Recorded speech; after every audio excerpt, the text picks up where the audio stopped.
Good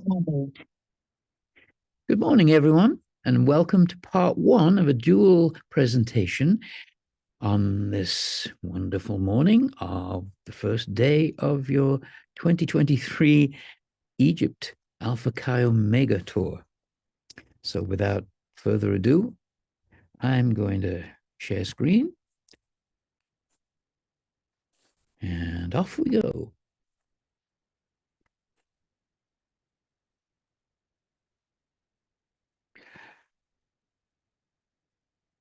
I want you to imagine that you are the singularity, the divine spark of creation. Because after all, this is based on a true story. Size, infinitely small, infinitely large, is meaningless with nothing to compare itself to. So, since you are God, you have this great idea. You want to start your universe off with a really big bang.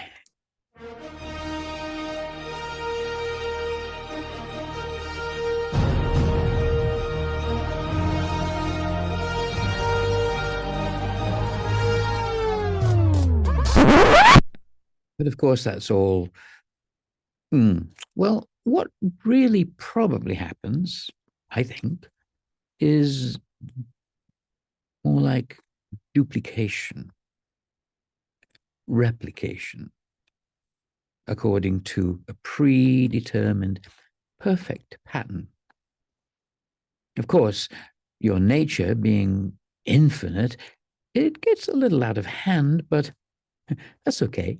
Because to keep it from all falling into complete chaos, you set boundaries, laws of mathematics, geometry, chemistry, measure, perspective, sound, light, music. Angles are calibrated into 6, 12, 24 divisions of circles and squares. Prime numbers all automatically fall only into certain divisions of these angles.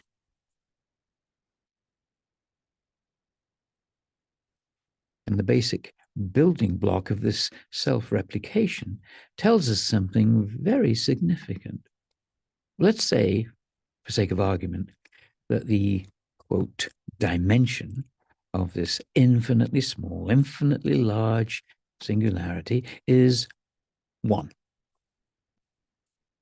There must be a value to its other coordinate as they inevitably group themselves like this, but it's clearly not 2 since they overlap somewhat in what we see here as the horizontal plane. So we know this angle is 1/12 of the circle, 30 degrees. And no matter what level of perspective we choose to observe from, the ratio always stays the same. But it's not a nice, simple integer. Oh no. In its decimal representation, it goes on and on forever. But of course, that is a mere flat image of what's really going on as these singularities combine in 3 dimensions, like so. It looks more like this. Well, 1 times 1 is 1. That's easy and philosophically self-evident. But this times that turns out to be exactly 3. Also significant, yes?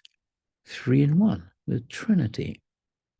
So the horizontal side is actually something we call the square root of 3, the root of the Trinity. The other axis can also be named root 1, the root cause of creation. Very interesting because the other way we're used to seeing circles combined is like this, forming the most famous sacred geometric symbol, the first postulate Euclid describes in his Elements, the Vesica Piscis. It's symbolic of the halo of divinity around saints in ancient art. So this 3 in 1, the root of the 1 in 3 Trinity, is all pervasive. everywhere within the fabric of creation. And if every dot, every singularity is connected to every other dot, every other center of singularity in creation, doesn't that sound a lot like what science is just discovering recently, called entanglement?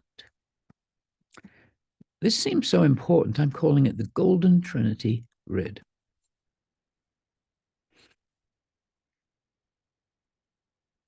Now, in this part one of this presentation, Robert and I intend to show, by combining elements from bodies of both our works, that indeed, just by connecting the dots, the 12 dots that surround the central singularity and form the basis of what's known as Metatron's cube, we are actually illustrating the mystery of entanglement, which is a way of explaining what all great masters who have rediscovered their divine nature call variously omnipresence or omniscience, the innate phenomenon of being everywhere, knowing everything. Robert and I believe the mystery of such enlightenment is indeed embedded in the most basic visual representation, those 12 satellite dots that form the Metatron's cube, the vesica piscis, and is in fact manifest geometrically and mathematically in the Giza plateau in such a way that it is hereby proven to be not 3 individual monuments built randomly across 3 separate pharaonic dynasties, but one cohesive and complete blueprint created with clear intention as a puzzle and a Rosetta Stone to prod us, challenge us to find that great truth within the plateau itself, the 3-in-1, the Grail of geometry. So you're actually the first to see this combination of certain aspects of Robert's work and of my own, his spanning from when he and I first met 4 years ago, and mine springing from my 18 years of Shakespeare John Dee work, which started to reveal as mathematical codes about 10 years ago. To show where our disparate studies have overlapped to create this Giza Grail of geometry, it's necessary to recap just a few discoveries from John Dee's unique connect the dots system, which Robert has recently deduced is at the root of this plateau puzzle. So first, in 2016, I created a game mainly as a mental exercise for my piano students. I'd drawn a line drawing of the Great Pyramid structure with its points and its those gray dots representing the slightly indented centers of each side. And I had said that these are the bases. I'd shown my students that's called a base. These parts would be called a half base. These would be called the diagonals. There's a vertical height here. There's a side slant rather. There are 4 possibilities of those, and the corner slant, 4 possibilities of those. And I turned it into a game. I said, start at any point on the base perimeter, draw at least one of each type of line without detaching pen from paper, without retracing any line, and in the fewest lines possible, pass through every point on the base, including the center, and finish at the pyramidion. Well, you can sort it out. You can, if you try for about half an hour, 45 minutes, you'll find that this solution is this. You start here. That's 1, 2, 3, 4, 5, 6, 7, 8, 9, 10, 11, 12 moves. But there was a miraculous discovery hidden within the solution to this game, totally unexpected, which I ended up calling the universal constant of measure, which had eluded Sir Isaac Newton all his life. It's the unexpected connection between the royal cubit and the imperial foot and the meter. The green there is the first two steps, the red's the next two steps, and the purple is the next four steps in those lines there. But it turns out that they are literally, this is 1 cubit, and this is 1 foot, and this is 1 meter, to an astounding level of accuracy of 2/5000ths of a foot, and almost the same in the meter. Now, compare that to Robert's current groundbreaking discovery that Metatron's cube lies at the center of the Giza plateau blueprint. You can't connect these dots 1, 2, 3, 4, 5, 6, and 7, 8, 9, 10, 11, 12. And you get 2 3D images of a cube within a cube. Again, the 30-degree, 60-degree angles that form the 2 equilateral triangles are there. One connecting the center of 6 singularities here. And the other is inverse, the centers of these 6 singularities here, forming a Star of David, more anciently known as the sigillum of Saturn. And the center 6 that illustrate the close packing of spheres or circles, inversed against each other, another 6. Now, look at how each dot is connected to the others. 1, 2, 3, 4, 5, 6, 7, 8, 9, 10. Though there are only 10 seeming direct connections, it becomes clear these other 2 must also be connected to prove complete entanglement. Now they're all connected. The same is true of the inverse.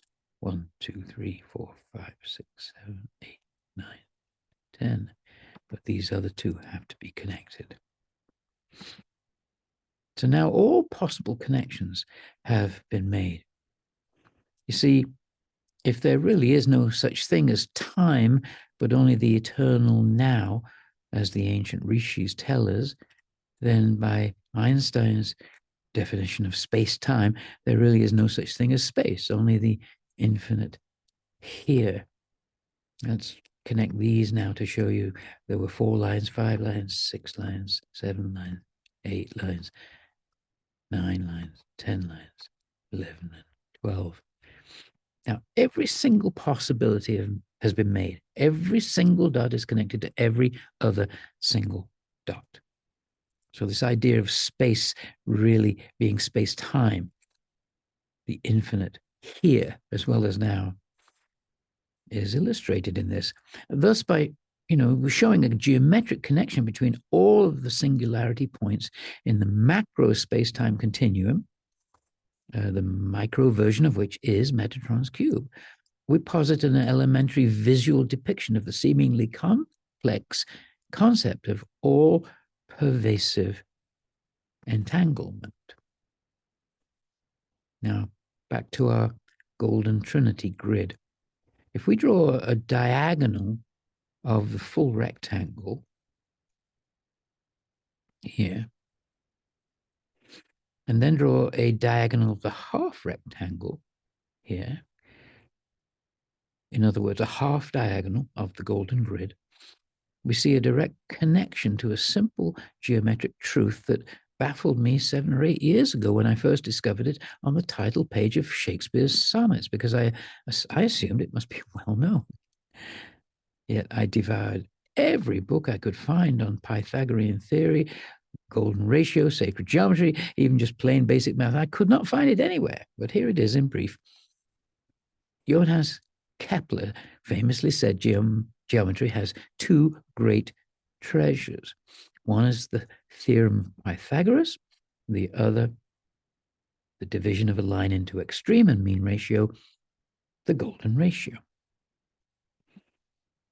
Now, by crisscrossing the diagonals of a square here, we can find its center. And if this is a, let's call it a 2 base unit square, then by doing the half diagonal, we see we have a 1 by 2.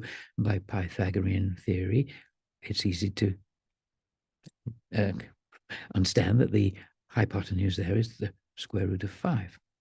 Drop that down and it creates actually a golden rectangle, which is the definition of phi. 1 plus root 5 over 2 is the golden ratio. It's basically this side divided by that.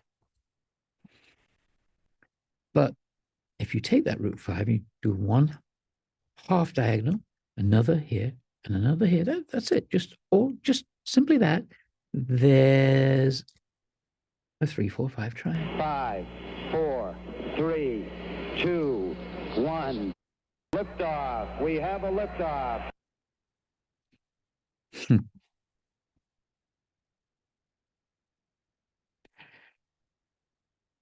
And Kepler never found that in his lifetime, and yet it's embedded on the cover of the solids, and it's one of the most simple, beautiful, profound, I believe, symbols in all of mathematics. It should be on the first page of every math book you ever read.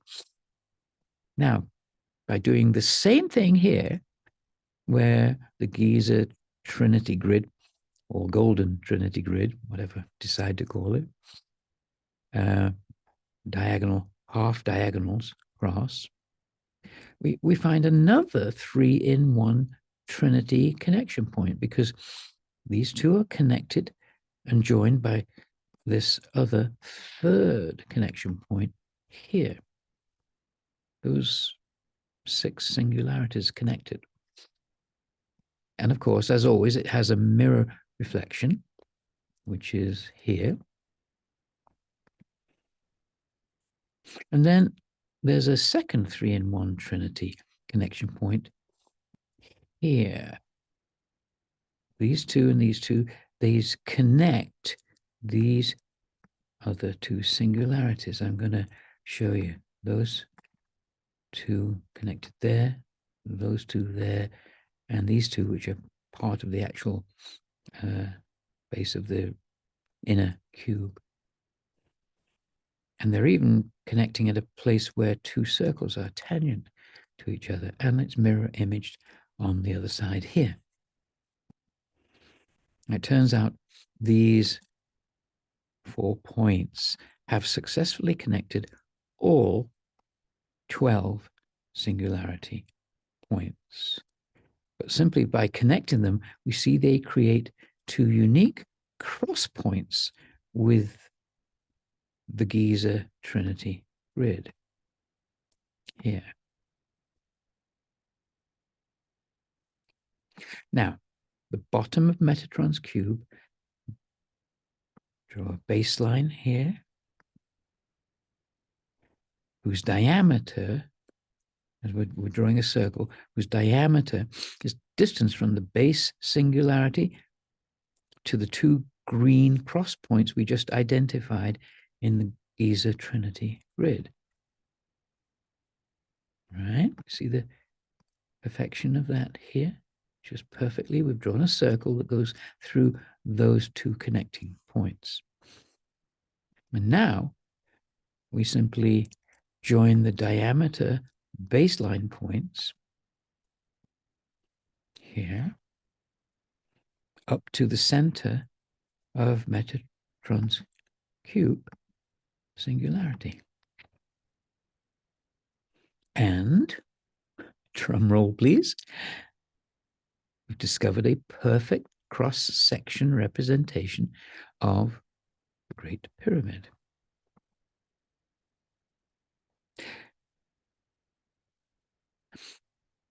Now let's see those 2 3-in-1 cross points again. If we rotate Metatron's cube one turn, 60 degrees, we can highlight those same points seen from this new perspective. And we see that one of them is a duplicate of one of the former four, producing the same cross points on another view of the Giza Trinity grid. And if we do this 6 times in all, every possible rotation, we find they are all duplicates of each other. And there are just 12 of them, which results in 6 interlocked Great Pyramid cross sections. So now let's review a previous finding of Roberts and mine in the Da Vinci's Vitruvian Man. As you may recall, there are 6 hidden interlocked Great Pyramid cross sections there as well. All right, so we have the Great Pyramid. Now we duplicate this large blue circle twice and find there 2 sets of vesica points and draw a horizontal line tangent to all 3 circles. And remember how significant the vesica is in duplicating the root 3, root 1 shape that's identical to the Trinity grid. Note how its shape fits perfectly between the 2 vesica piscis points. It's exactly the same width as the square that's formed within the 3 circles structure. So let's do our Kepler trick. Connect 2 diagonals to find the center of the square, and then draw 2 half diagonals to find the center of a circle whose diameter is half the square side. Now, duplicate that circle at the top center of the square. And notice it crosses the center vertical line a little below the actual center of Metatron's cube. Center of the cube would be the pinnacle of the Great Pyramid, if it ever actually had a pinnacle. So we'll mark this point here with a tiny little red dot. Now draw a horizontal line here, halfway where the half diagonals cross, which is actually 3/4 of the dimension of the square, 3:4 ratio, notice. And we draw 2 more half diagonals here. Now, our main purpose is not to make a 3-4-5 triangle, the one that Kepler missed, but I'm going to, just to prove the validity of the final step that this is leading to. So I'll do it here. And I'll color that blue for now. We're actually interested right here in where the half diagonals cross that horizontal line here. We're going to connect that small red dot through those points down to where they cross the baseline.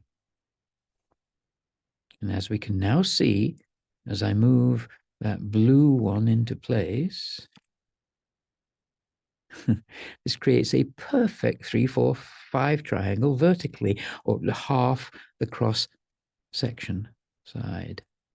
Since we know the cross section of Carfrey is 2 3-4-5 triangles, we have proof now that this pink isosceles triangle is a representation of the cross section of Carfrey in perfect size relationship to Khufu.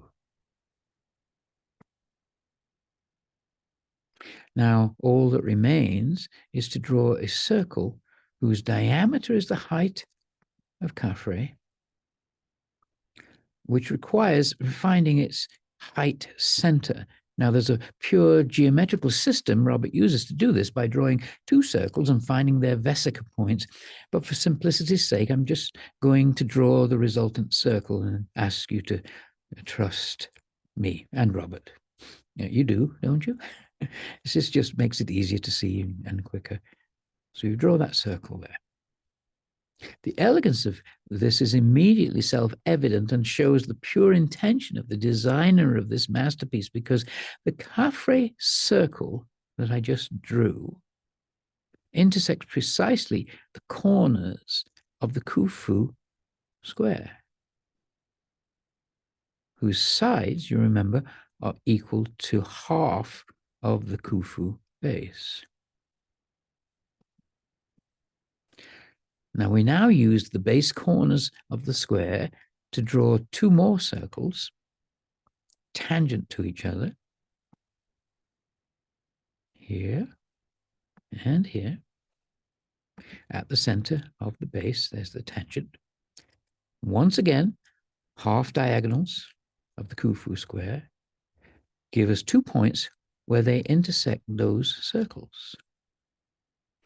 Robert intuited that that's all that's needed now is to connect them to the two upper corners of the Khufu square, and that gives us a new center point here. Now here again, Robert would use two circles to find their vesica points in order to then draw a new circle whose diameter is the distance from the top point to the center base point. But again, to eliminate confusion, I'll just show you the resultant circle. So it's there. Once again, we're interested in where that circle intersects the half diagonals of the Khufu square. We connect them horizontally and then vertically to the base. And now we have a new square whose base corners become the center points for two final circles. And where they cross the baseline, we connect to the upper point.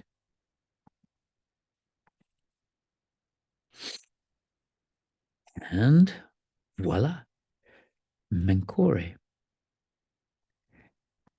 Again, in perfect size relationship to Khufu and Khafre, which is all derived from the exact same techniques found in John Dee's encryptions of Shakespeare's works, particularly his sonnets and famous plays such as Hamlet, Midsummer Night's Dream, and Twelfth Night, which in turn is echoing those same encoding techniques found in Leonardo da Vinci's Vitruvian Man and paintings such as the Mona Lisa and John the Baptist and Salvator Mundi, which in turn speaks of a cabal of cognoscenti whose mission it has been to preserve this ancient knowledge through dark ages of ignorance so that it could be revived when the world was once again awakening to the deeper cosmic truth that we are all one, singularly entangled, connected, dot by dot, with each other.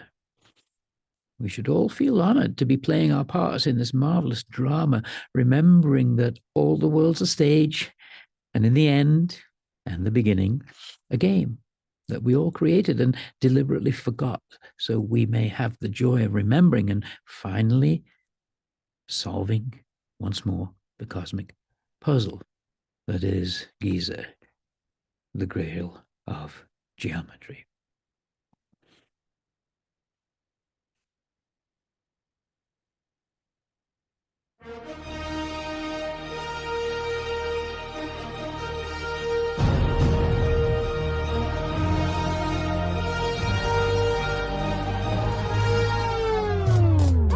William Shakespeare's not what you think he is. And neither is the Giza Plateau.